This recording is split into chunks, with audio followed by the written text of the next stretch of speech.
ये बात कहना कि भाई पार्टी को तोड़ रहे थे कर रहे थे, ये किसी भी एंगल से ये जचता नहीं है। हम अपनी बिहार की जनता के लिए, देश की जनता के लिए काम कर रहे हैं, उनके उनके कल्याण के लिए काम कर रहे हैं, ना कि मुख्यमंत्री बनने के लिए हम काम कर रहे हैं। बिहार में सत्ता परिवर्तन होने के बाद एक बार फिर से बिहार की सियासी गलियारों में जो हलचल है वो तेज हो चुकी है और इसी हलचल के बीच में बिहार के सियासी गलियारों में ये खबरें निकल कर आई कि राष्ट्रीय लोक जनशक्ति पार्टी के सांसद टूट रहे हैं। हमारे साथ खुद बातचीत करने के लिए सांसद प्रिंस राज जी हैं, इनसे बातचीत करेंगे। खबरें अब बिहार के सियासी गलियारों में चल रही है कि आपके सांसद टूट रहे हैं। देखिए, सियासी गलियारों में तो ये खबर थी कि भाई ये महागठबंधन में चले गए। सियासी गलियारों में ये खबर थी कि जिनको मुख्यमंत्री बनना है अब वो क्या करेंगे। यहाँ से इस सियासी गलियारों की इस खबर से ध्यान हटाने के लिए एक ये प्रोपेगेंडा रचा गया। किसने रचा? भाई आप जानते हैं किसने रचा। जो लोग असहज महसूस कर रहे हैं, जिनके पदाधिकारीगण हमारे संपर्क में, डायरेक्ट संपर्क में हैं, जिनके पदाधिकारीगण दूसरे दलों के संपर्क में हैं, वो सहज महसूस कर रहे हैं। उनको पता नहीं है वो कहाँ जाए, ना इस गठबंधन का हिस्सा है ना उस गठबंधन का हिस्सा है। प्रिंस राज जी, आप नाम नहीं स्पष्ट कर रहे हैं, आप कह रहे हैं कि नई षड्यंत्र रचा गया, अब ये प्रोपेगेंडा फैलाया गया, तो आखिर प्रिंस राज जी नाम क्यों नहीं ले पा रहे हैं? और उनके सांसद बिहार की जनता में रग रग में राजनीति है, वो बखूबी समझते हैं। क्या है नहीं है उनको समझाने की जरूरत नहीं है, मैसेज उन लोगों के पास क्लियर है। नहीं, आपके सांसदों पर सवाल उठा तो फिर आप स्पष्ट क्यों नहीं करें? ये कारण तो आप बताएंगे। सांसदों पे सवाल जब उठा, हमारे सांसदों ने जवाब दिया उसको। आप बताइए, आपको वो जवाब समझ में आया कि आपको वो जवाब नहीं समझ में आया, या आप कुछ और सुनना चाहते हैं?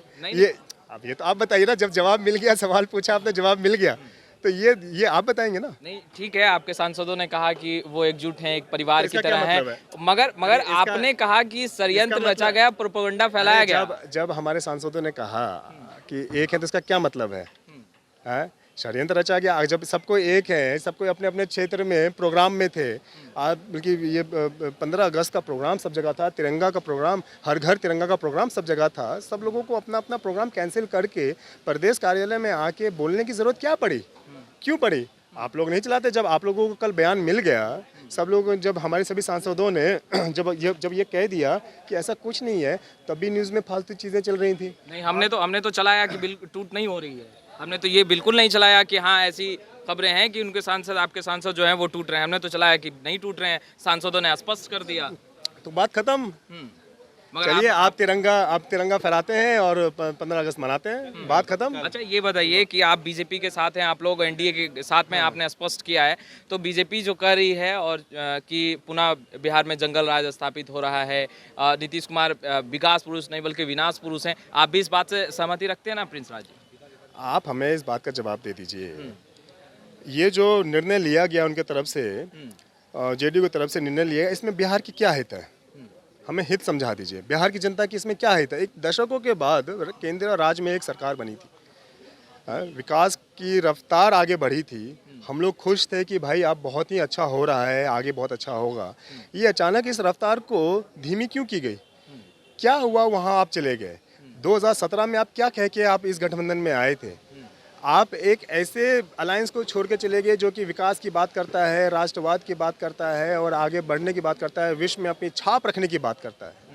उनको आप छोड़ के आप ऐसे के साथ चले गए जिनके ऊपर आपने सीरियस एलिगेशंस लगाए थे 2017 में। आपने कहा था कि करप्ट है, इनके पास जवाब नहीं है करप्शन का, हम पूछते हैं ये जवाब नहीं देते हैं। लेकिन आपने दोबारा, ऐसा था तो आप किसी अलायंस में नहीं जाते, आप छोड़ देते। हाँ, आप नहीं जाते। आपने क्यों आपने जाने का काम किया? इसमें बिहार की जनता का क्या हित है? जेडीयू के तो राष्ट्रीय अध्यक्ष कर रहे हैं कि जेडीयू को, पार्टी को तोड़ने की कोशिश की जा रही थी, षड्यंत्र रचा जा रहा था और कहीं ना कहीं गठबंधन धर्म का पालन बीजेपी नहीं करती नजर आ रही थी। तो अरे भाई, ये तो आप वो समझे, उनकी समझदारी ये बताएगी कि भाई वो क्या सोच रहे नहीं सोच रहे, इसमें कितना इतना तथ्य है नहीं है। लेकिन अगर उनको पार्टी तोड़नी होती, वो उनको कमज़ोर करना चाह रहे होते, तो बीजेपी के पास बहुत अच्छा मौका 2020 का था, चुनाव का बहुत अच्छा मौका था। आप सीटों का अंतर आप देख लें, सीटों का आप अंतर देख लें, बहुत अच्छा मौका था। लेकिन उन्होंने गठबंधन धर्म निभाते हुए जो प्री पोल अलायंस में जो कि एक निर्णय लिया गया कि भाई जो भी रिजल्ट होगा, जैसा भी रिजल्ट होगा, हम लोग मुख्यमंत्री नीतीश कुमार जी को बनाएंगे और वो अपनी बात पे टिके रहे। अब इस बात को समझिए, वो अपना मुख्यमंत्री बना सकते थे वो चाहते तो, लेकिन उन्होंने प्री पोल अलायंस में जो बातें जो सभी गठबंधन दल के साथ बैठ के हुई, एनडीए को जो जो मत मिला, वो उसमें जो डिसाइड था वही उन्होंने किया। जब मान सम्मान आपको दिया, जब अपनी बात पे वो अड़े रहे, तो ये बात कहना कि भाई पार्टी को तोड़ रहे थे, कर रहे थे, ये किसी भी एंगल से ये जस्ता नहीं है। आखिरी सवाल, चिराग पासवान की नज़दीकियां जो हैं वो एनडीए की ओर जो है वो ज़्यादा बढ़ती नज़र आ रही है। देखिए, वो तभी बढ़ेंगी जब उनको चीफ मिनिस्टर के लिए प्रमोट किया जाएगा। अभी वो मुख्यमंत्री बनने के लिए वो अपनी राह पे निकले, संघर्ष की राह पे निकले हैं वो, और उनको छोड़िए, वो अलग है, वो अलग ट्रैक पे निकले हैं। कहते हैं कोई विकास से मतलब है, उनको कोई लोभ लालच नहीं है और कोई मुख्यमंत्री या पीएम बनने का वैसा कोई लोभ नहीं है। चिराग पासवान तो लगातार कहते रहे। हमारे आदरणीय स्वर्गीय हमारे जो भगवान हैं रामविलास पासवान जी, वो एक बात बोलते थे। उनसे मीडिया ने सवाल पूछा कि आप हमेशा सत्ता में रहते हैं, आपका क्या कहना है। उन्होंने ये कहा कि अगर हम पावर में नहीं रहेंगे तो अपने कौम के लिए, अपने जात के लिए, गरीब वंचित दलितों के लिए हम क्या कर सकते हैं।